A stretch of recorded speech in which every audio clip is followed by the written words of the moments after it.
First off, if you are suffering from any kind of cancer, spleen cancer or otherwise, I'm sorry to hear that. I hope you get over it.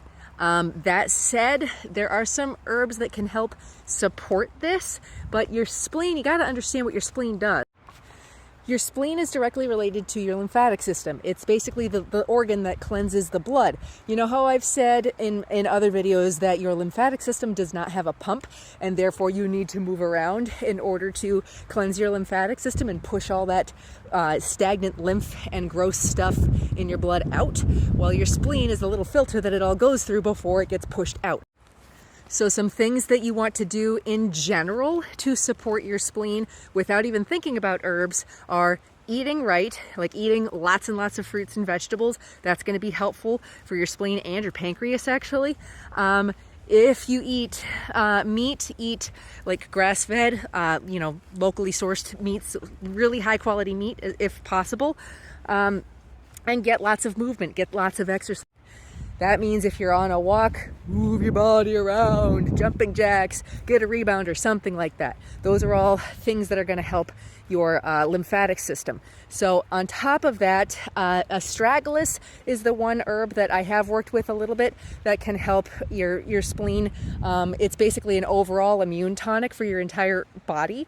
In addition to that, I like to put it in broth or make it into a decoction, which is like a tea on the stovetop.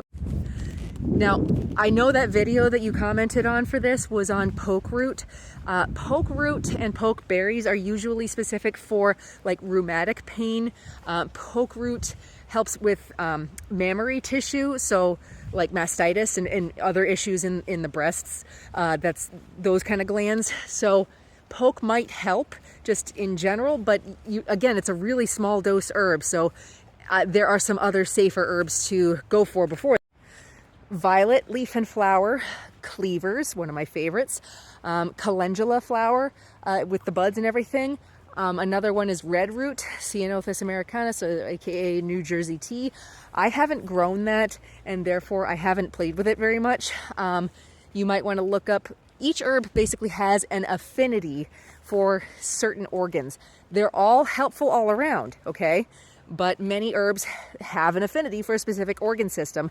So there might be some that are slightly better suited for the spleen. I know there are some Chinese herbs. I'm just not a Chinese medicine practitioner, so I can't really give you much opinion on those herbs.